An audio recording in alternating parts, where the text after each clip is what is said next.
तो tools expert की एक और नई वीडियो में आप सभी का स्वागत है। तो आज की वीडियो में बताऊंगा कि अगर आप कोई हैमर ड्रिल परचेज़ करने जा रहे हैं तो कौन सी बातों का आप ध्यान रखें, कौन कौन सी चीज़ों का आपको मतलब ख़रीदते टाइम पे ध्यान रखना चाहिए। तो चलिए वीडियो शुरू करते हैं। तो सबसे पहले मैं आपको डिफरेंस बताना चाहूँगा कि नॉर्मल ड्रिल और हैमर ड्रिल में क्या डिफरेंस आता है। तो नॉर्मल ड्रिल, ये नॉर्मल ड्रिल आप देख सकते हैं, इसके अंदर एक नॉर्मल स्विच आता है, जो चक आता है वो थोड़ा अलग आता है, और इसके अंदर रिवर्सिबल फंक्शन भी आता है और स्पीड कंट्रोल भी आता है। अगर आप लेना चाहें, आप बजट में हो, तो आप ये दोनों फंक्शन भी इसके साथ ले सकते हैं। वो ज़्यादातर आप वुड वर्क्स के अंदर, मेटल वर्क के अंदर या मेटल ड्रिलिंग के अंदर वगैरह के अंदर यूज़ ली जाती है। आप इससे दीवार के अंदर भी छेद निकाल सकते हैं, पर अगर आपका जो सरफेस हार्ड है, जैसे कि स्टोन है या जो कंक्रीट है, तो आप उसके अंदर होल नहीं निकाल सकते। तो इसके लिए आपको ज़रूरत पड़ती है एक हैमर ड्रिल की, जैसे कि हम रोटेटरी हैमर भी कहते हैं। तो रोटेटरी हैमर बेसिकली आप ऐसी दिखती है, आपको सभी को पता होगा। तो इसके अंदर रोटेटरी हैमर इसलिए कहा जाता है क्योंकि जो इसका आगे का जो गियर बॉक्स होता है उसके अंदर एक पिस्टन लगी रहती है जो कि वाइब्रेशन प्रोड्यूस करती है, और वो वाइब्रेशन जो कुछ ऐसा बिट दिखता है, आपको पता होगा, जो ये बिट होता है उसके यहाँ पे वाइब्रेशन प्रोवाइड करती है, जिससे कि वो इजीली जो सरफेस में अंदर चला जाए।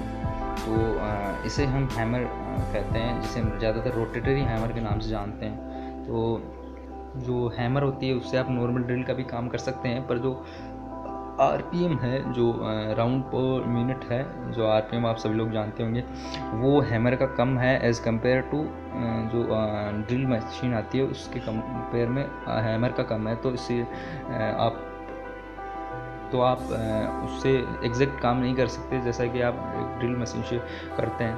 तो अब मैं आपको बताता हूँ कि टाइप्स ऑफ हैमर कितनी प्रकार की आती है। तो जो हैमर आती है वो बेसिकली हम 3 प्रकार की जानते हैं। जो हैमर जिसे हम नॉर्मल हैमर कहते हैं, जो कि आप ड्रिल को मान सकते हैं, जैसे कि आप नॉर्मली जो ईंट वगैरह की या जो ईंट की दीवार वगैरह में होल निकाल सकते हैं, उसे हम नॉर्मल हैमर कह सकते हैं। सेकेंड आती है रोटेटरी हैमर। रोटेटरी हैमर हम इसे बोलते हैं, इसके अंदर 2 वेरिएंट आते हैं, 2 in 1, और सेकंड आता है 3 in 1। अब थर्ड आती है डेमोलिशन हैमर।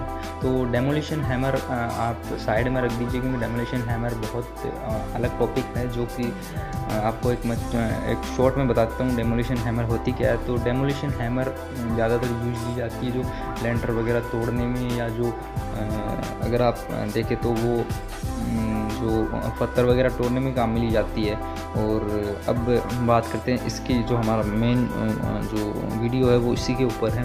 तो 2 in 1 का मतलब होता है कि हैमर के अंदर 2 फंक्शन आते हैं, एक तो रोटेटरी हैमर का और एक नॉर्मल ड्रिल का। तो अगर आप इस 0 पे चलाएंगे तो जो हैमर है वो एक मतलब जैसे अलग अलग पॉइंट आते हैं मशीन्स के अंदर, जैसे आप स्क्रीन पे देख पा रहे होंगे साइड में। तो जो इसके अंदर क्या होता है कि अगर आप इसी एक जो रोटेटरी हैमर वाली मोड में चलाएंगे तो जो बिट है उसके अंदर वाइब्रेशन आएगी, और वो आसानी से किसी भी दीवार के अंदर या हार्ड सरफेस के अंदर चला जाएगा। और अगर आप नॉर्मल इस पे चलाएंगे तो आप मतलब जो बिट है वो क्या करेगा, जो वाइब्रेशन प्रोड्यूस नहीं करेगा। तो ये ज़्यादातर जो ये नॉर्मल ड्रिल वाला फंक्शन वहाँ काम आता है, जहाँ जैसे कि किसी मार्बल के अंदर या टाइल के अंदर जो सरफेस सेंसिटिव है, जो वाइब्रेशन से टूट सकती है, तो वहाँ पे ये बेस्ट काम में आता है ये मोड। इस मोड से आप एक जो ये ड्रिल है उसका ये चक निकाल के या आप दूसरा लेके एक साइड में आपको अटैचमेंट शो हो रहा होगा, उसका आप जो इसके आगे हैं वो लगा के आप नॉर्मल ड्रिल का भी काम कर सकते हो। पर जैसे मैंने बताया कि आपके जो हैमर और ड्रिल के आरपीएम सेम नहीं होते, तो आपको दिक्कत बिल्कुल आएगी। और बात करते हैं हम 3 in 1, जो अभी मैंने बताया वो 2 in 1 वाली हैमर्स के बारे में बताया। अब बताता हूँ 3 in 1 वाली।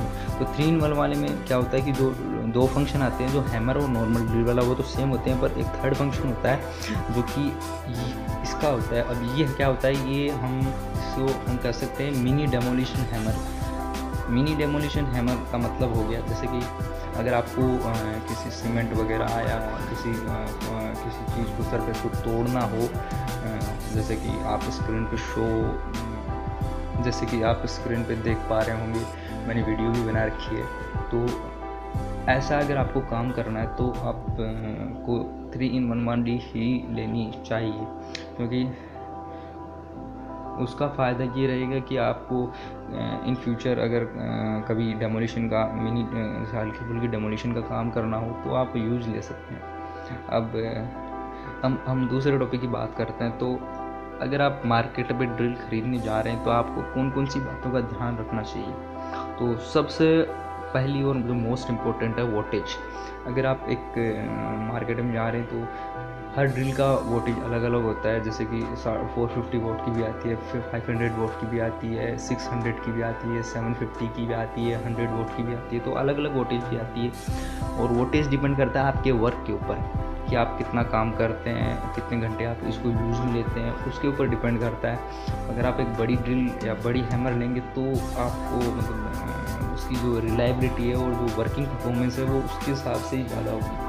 अब सेकंड जो पॉइंट आपको नोट करना चाहिए वो चाहिए कि आप की जो हैमर की बॉडी है वो किससे बनी है, वो फुल मेटल है पर या जो प्लास्टिक की है। अगर आप फुल मेटल की है तो मुझे पता है कि बहुत सी पहले की ज़माने की जो हैमर थी वो फुल मेटल के अंदर आती थी। तो आप अवॉइड करिए उन चीज़ों को, क्योंकि अगर इन फ्यूचर या किसी भी टाइम पर अगर आपके हैमर के अंदर शॉर्ट होता है या वायर वगैरह के अंदर कट होता है तो उसके अंदर क्या होता है, आपको शॉक लगने के चांसेस रहता है। अब सेकंड टाइप बात आती है कि अभी मैंने बताया कि मेटल की बात बताई मैंने, तो मेटल का एक और पॉइंट है वो ये है कि जो ये जो ब्लैक वाला पार्ट देख रहे हैं, ये इसको हम कहते हैं गियर बॉक्स। ये मेटल के अंदर भी आता है, नॉन मेटल के अंदर भी आता है। जैसे कि आप इस ड्रिल का देख सकते हैं, ये मेटल का है। तो अगर मेटल का होगा तो इसकी लाइफ ज़्यादा होगी, आसानी से टूटेगा नहीं। और प्लास्टिक में क्या होगा, जैसे आप देख पा रहे हो कहीं की जगह से घिस चुका है तो इससे आपको दिक्कत होगी। अगर मैं दूसरे पॉइंट की बात बताऊं तो आपको एक और चीज़ देखनी चाहिए, वो है कि उसके अंदर डेमोलिशन का फंक्शन है या नहीं है। अगर आपको हल्की फुल्की डेमोलिशन करनी है तो आप 3-in-1 वाली हैमर के साथ जाएं। और नेक्स्ट पॉइंट की हम बात करते हैं तो उसके अंदर रिवर्सिबल फंक्शन है या नहीं है। अब रिवर्सिबल फंक्शन बहुत सारे लोग पूछेंगे रिवर्सिबल फंक्शन का क्या मतलब यूज है। तो वो इसलिए यूज है क्योंकि अगर आपको जैसे कि कभी आपके पास ड्रिल वगैरह अवेलेबल ना हो और वो जो अटैचमेंट अवेलेबल हो चक वाली, जैसे कि आप देख पा रहे होंगे, तो अगर आपको कोई भी स्क्रू वगैरह कसना हो या कुछ भी ऐसा रिवर्सिबल वाला काम करना हो तो आप आसानी से मतलब कर सकें। और भी बहुत सारे काम होते हैं रिवर्सिबल जो ऑप्शन आते हैं हैमर के अंदर भी। और थर्ड है कि उसकी बॉडी के अंदर वेंटिलेशन कितनी अच्छी है। वेंटिलेशन का आप देखें तो मतलब ये है हैमर, उसके अंदर देखिए वेंटिलेशन के लिए यहाँ पे होल दिया गया है और एक बहुत कम होल दिए गए हैं जिससे कि ये गर्म होने के ज़्यादा चांसेस होते हैं। मैं इसे ज़्यादा यूज नहीं करता, तो मैं यही सलाह दूंगा अगर आप एक अच्छी ड्रिल या हैमर ड्रिल लेने जा रहे हैं तो आप वेंटिलेशन देखिए कि उसमें कितना अच्छा वेंटिलेशन दिया गया है, जैसे कि आपको अगर आप लॉन्ग टाइम पे भी काम करें तो आपको हाथ वगैरह ख़राब ना हो या जले ना। और जैसे कि आप इस ड्रिल में देख पा रहे हैं इसमें चारों तरफ से वेंटिलेशन है तो ये इतनी ज़्यादा गर्म नहीं होती है। तो कैसी लगी हमारी ये वीडियो, लाइक करें, शेयर करें, सब्सक्राइब करें और आपकी सपोर्ट की बहुत ज़्यादा ज़रूरत है। तो हमारे साथ बनी रहिए टूल्स एक्सपर्ट के साथ। तो धन्यवाद वीडियो देखने के लिए।